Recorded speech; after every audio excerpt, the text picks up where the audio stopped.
in your brain, you're in the nerds domain. Come on in, it's about to begin.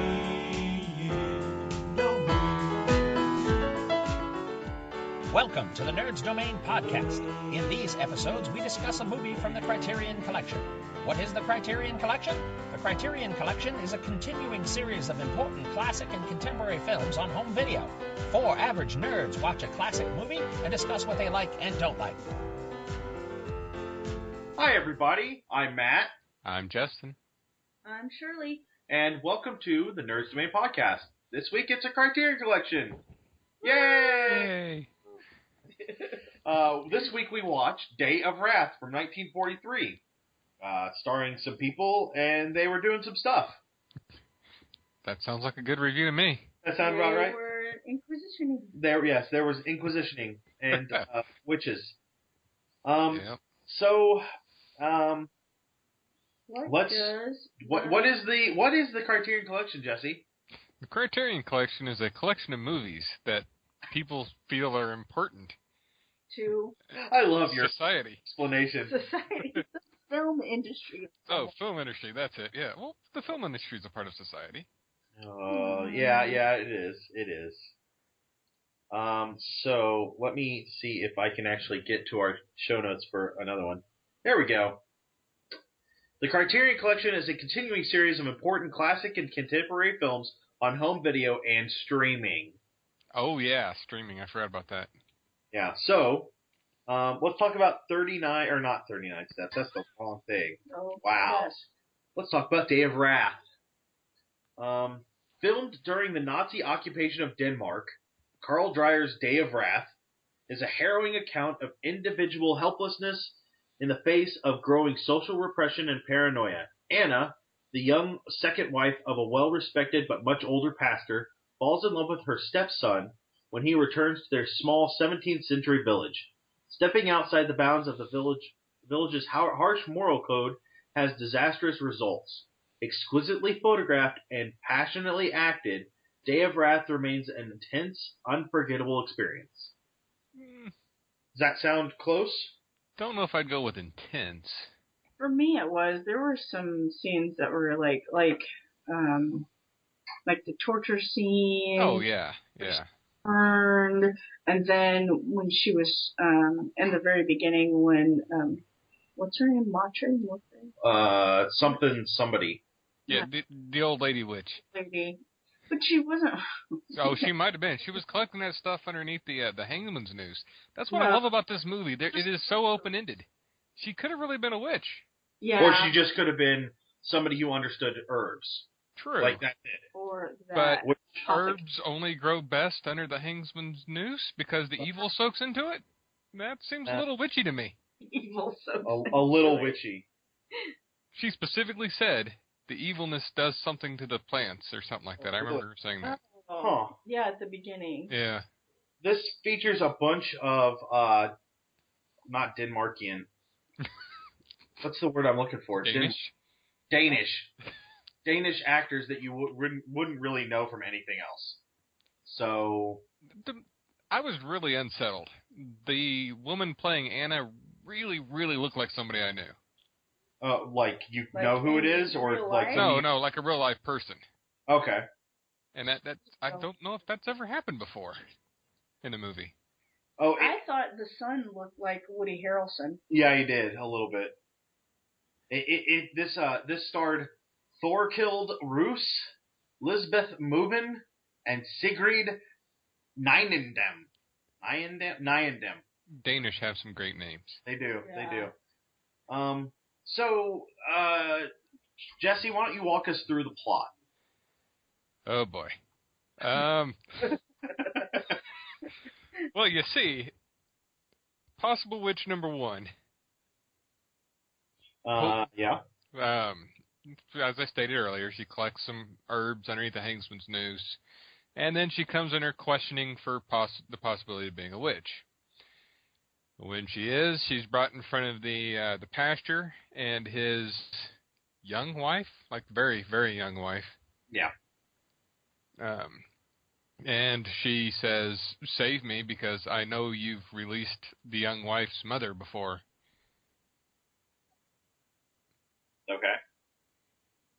And then plot happens, and you get to the end. Oh my! Did you watch this, Jesse? Yeah, I watched it. Ask Matt if he watched it. I did watch it. Did you watch it? It was really slow towards the end, and I was tired. And the end? It was a little slow towards the start. It was very 1940s in its what do you call it, tempo. Yeah. The basic. It was interesting for me. I really enjoyed the movie, but it was just an odd one. Like I said, the plot's about a pastor and his wife, and his young son comes home. The young son kind of falls in love with his father's wife, and they kind of have an affair. Now, there's no kind of about it. They have an affair. Yeah. There's an older lady who's being tried as a witch who says, if you don't release me, your wife will be burned at the stake, which is kind of witchy because it happens. Yeah. And she starts saying, oh, if only my husband was dead, we could be together. And then she literally basically curses him to death, and he falls over dead. And I'll admit it might be because she admitted she was having an affair, and he was an elderly guy, and heart attacks happen at that age. Yeah. But she still pressed him to death. I do feel she murdered him. Okay. She was a heretic, huh? And then she goes, well, son, I guess it was her son at that point. If you back me up on this, we'll run off together, and he's all for that. And the mother finally calls her out in front of everybody about how she's bewitched her son too, and it dawns on him, hey, I might have been bewitched. Or, hey, I found a way out of this crap. Oh, that's what I like about it. It is open-ended. I mean, there is no magic that you see. No. It is very politicky. I think, yeah. But magic could have been there. Emotional politicky. Yeah. And I think it was like a way for him to cop out of the whole situation from his guilt, because he felt so guilty about doing what he was doing with her, with having the affair with her. He felt like he was, innocent, and he was betraying his father. And he kept saying it, and she was like, no, we'll be fine, and we have our love now. Yeah, and she was kind of an evil person. She wasn't. How was she evil? How was she evil? She cheated on her husband. She cheated on her husband. He brought her into his house, and he tried everything in the world to make her happy. He really did. That makes the son evil, too. I didn't think she wasn't evil. I think she is. And no, she's not evil by pursuing her happiness. If you guys was she evil by pressing him into having a heart attack towards the end by admitting that she had an affair? Because she didn't admit it out of stating that she was sorry or anything. But he asked her. He was like, I feel guilty for not giving you a child. I feel bad for not making you happy. Technically, he never said felt bad for not having a child. She mentioned that.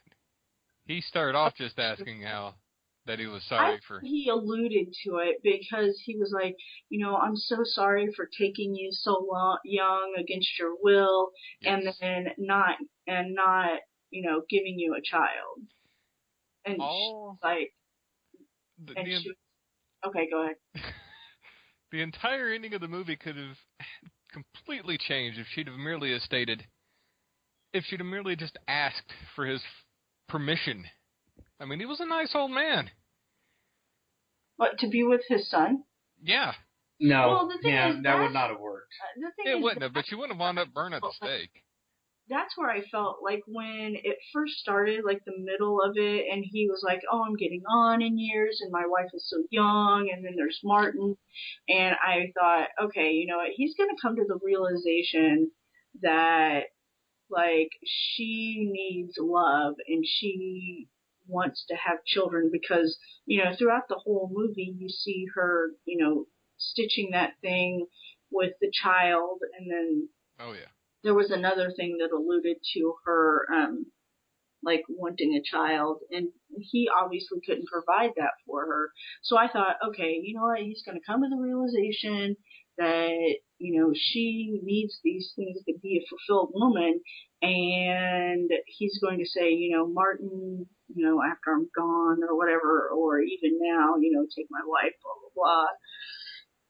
And it just didn't happen that way. And I thought at the end he would stand by her, with the consensual bad decision that both of them made.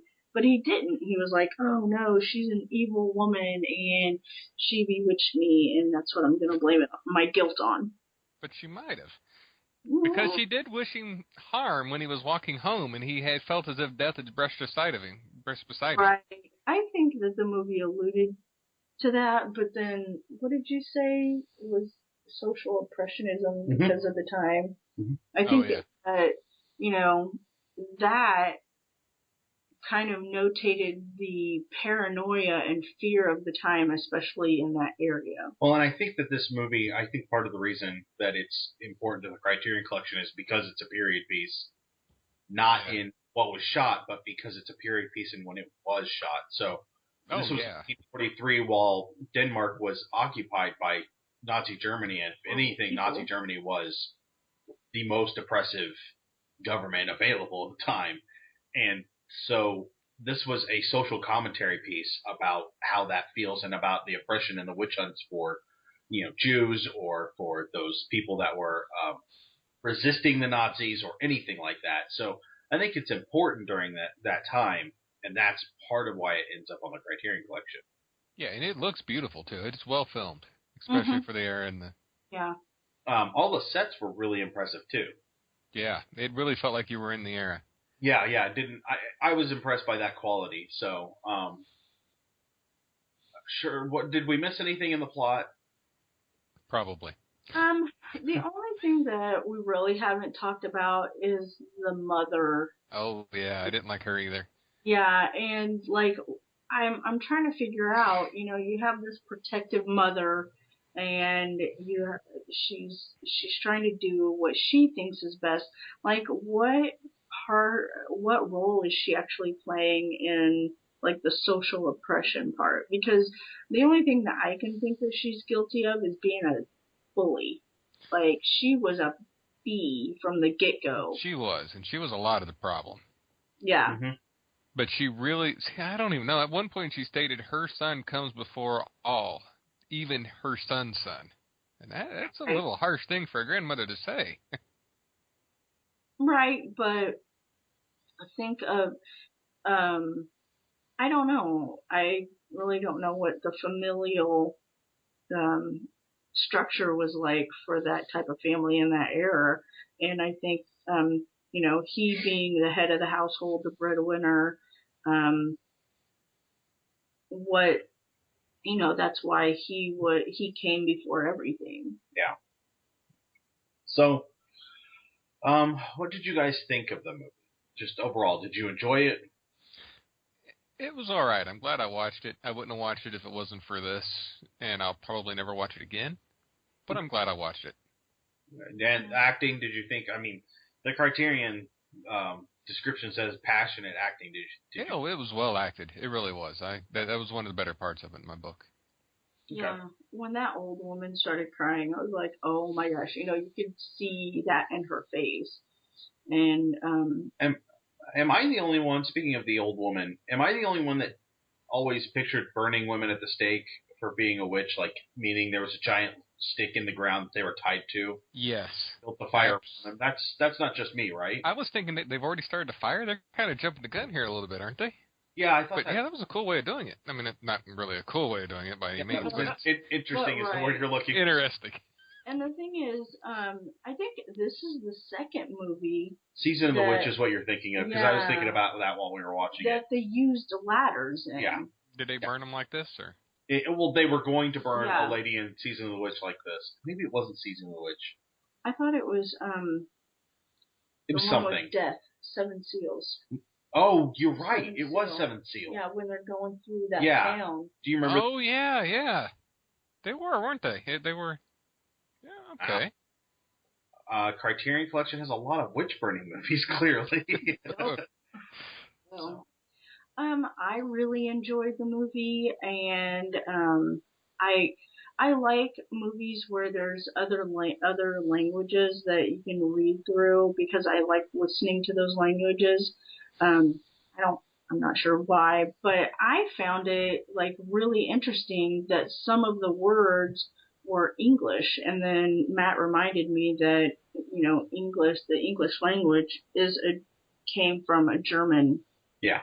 Yeah. So German and so did languages. the Danish language, Yeah, which and is the what Danish, this was filmed and in. like Yeah. she was saying go, and it was go, and there were a few words in there that were actually said in English that were the same in Danish, and I was like, oh, this is really cool. So I'm glad I got to experience that part of it. That does remind me. I do wish films like this, and I understand that some of the words were in English, but I still wish they would go ahead and subtitle them also.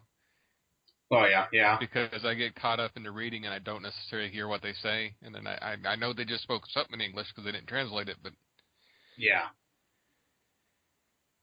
All of the all of the lines that I read were all subtitled, even when they had the English words in it. see, I could have sworn I missed a few. But there was like a couple times where they would say one or two word sentence and they didn't translate it. And I was like, okay, what did she say to him? Yeah. But you would see the other side of the discussion. So as the conversation progressed, it kind of made sense. Yeah. What did you guys? I'm sorry. What did you guys think of the way the Inquisition was handled? Do you think that gave it enough of its the weight that it should have had? For me, for the time, I definitely feel like it gave the weight because, back then, if in the 40s, if you saw something like this would be horrifying and probably give you nightmares. And from like watching the History Channel and at medieval times they have that dungeon museum that you can walk through. Yeah. From all of that and then watching this scene, I was just like, it was a very, very horrifying scene for me. So yeah, I think it was filmed well. They didn't have to show her hung up like she was. You knew what was going on. So yeah, I liked it. I didn't like it for what it was, but I thought it was shot very well. Okay. Yeah, I agree wholeheartedly. Just like in horror films, the implication of what's happening is sometimes worse than what is actually happening. Yeah. Absolutely. I mean, it was clear that the woman was naked. Herlof's Marlu or whatever her name was. Mm-hmm. But it was handled in a just she's naked. That's because that's how she would be in these times, kind of thing. And I like that. I liked how that was handled. It reminds me that I need to read more on the Inquisition because that kind of stuff interests me. So if nothing else, this sparked that reminder in me to look into that. And then there was something else about that scene. Oh, it reminded me how effectively ineffective the Inquisition was because they got no real confession out of her. She just said yes or no. She never can really confess to anything. Right. She said yes to make it stop. Right. And that was just, for me, that reminds me like that how terrible the Inquisition really is. Yeah, and that kind of like, I mean, for me, it's just like I'm wholeheartedly against any type of torture because it's ineffective. People are going to tell you what you're asking them to tell you because you're torturing them. I mean, Yeah. Unless they're into that sort of thing. But, that's a whole other usually that's not what's going on when you're trying to get information out of people. And then, through all the witch trials and everything, they're like, okay, is this person, a witch or consorting with you? And you're like, yeah, if you're going to stop hurting me like this, of course they are the person that I'm going to name. Did it seem weird to anybody else that the pastor, or Absalom, that was the pastor's name, his second wife, Anne, her mother was a witch and he pardoned her or whatever? Did that seem weird? Yeah, I think he did it to get her, didn't he? Yeah. That's Right, why it didn't seem But even then, weird. like, doesn't that seem like that could come back on him later some way? Oh, it does. Right. Well, But yeah. I mean, I think, I don't know, it's just the wanting of man. It shows the humanity of even this supposed most holy person who, this shit happens time and time again. It's in the Catholic churches and like all the churches where, you become human and you see this beautiful young thing that you want. Oh, you know what? I'm going to pardon you if you give me your daughter. Yeah, I don't necessarily think he was lusting after the woman. I think he was lusting after youth. Because multiple times throughout the story, he keeps stating that he just wishes he was younger. He wants to hang out with the young kids. He wants to... Said that and went back in the room. Okay. I think you were asleep for that. Yeah, I think I was. I'm sorry. There was a part where Anna and Martin were sitting in the room and they were joking and laughing, and the mother and Absalom were in another room and she was talking to him. Oh, I do remember and that, yeah. He's like, that I haven't heard her laugh like that before. I'm going to go and sit here and act young with the young people. And then as soon as he walks in, they were like, oh, we're done. Yeah, that's when she started being a jerk. We're going to go take a walk, which at that point in time, I thought, that's a mean thing to do.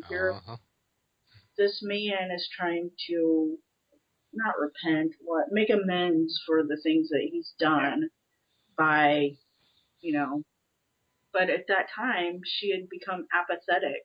Yeah. She wasn't like, you treated me like crap and you haven't. Well, and she had fallen for Martin. That's more what it was. He never really treated her like crap. Well, I mean, you haven't fulfilled the things that, she obviously felt needed to make her a woman of that time. Having children was pretty important. Yeah. Very important. So, Jesse, we'll start with you. What do you give us your kind of final rundown and rate it with stars? Well, as I said, I'm glad I watched it. It was well filmed. The actors did a good job. I'd give it about 3 out of 5. I still don't think I'll ever watch it again. I'm not entirely sure I would suggest anybody to necessarily watch it, but I wouldn't tell anybody not to either. Okay. Shirley? Yeah, I loved the scenery. I always like that they're in different languages. The actors were really, really felt like they were in character and felt like who they were representing. And yeah, I think I would give it a 3.5 out of 5.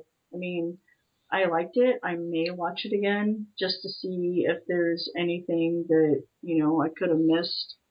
Would you recommend this to anybody? Anyone who likes historicals. Okay. And historical dramas or anything like that. Yeah, I would definitely recommend it to them. I really liked the locations and the sets. I think they were really well done. I think that the actors all seemed very natural, and I believe that they were those characters and not necessarily actors, which to me that's a good sign. The story and pacing were slow, but that's 1943, so that was what kind of bothered me.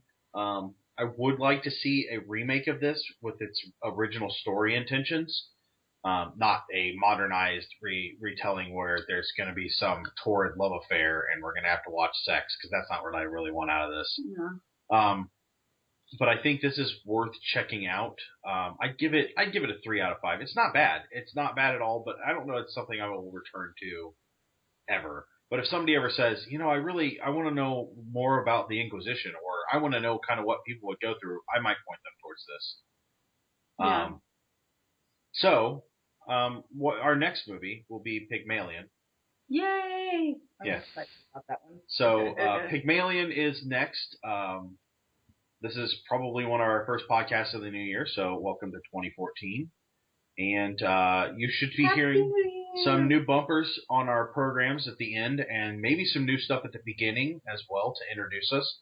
That should be coming soon. Thanks to Scott Troiano. I want to remind you guys to check out not only our other podcasts, but the other podcasts on our Omega Nerds Network, the network where it's on. You can find those over at omeganerds.com. And you can also find them on our website if you click the Omega Nerds Network tab at the top. Check out the website. We've got lots of reviews up there. Christmas has just passed in the new year. I know that there's a Firefly review up there for you guys. You should check that out. That's a board game. And there'll be some more stuff coming that was really exciting this year. So you should check those out. And you can always find our shirts over at /Loot. You can go over to iTunes and give us a rating. And you can click our Amazon link where hopefully you bought all of your Christmas presents. And we will talk to you guys real soon. Bye.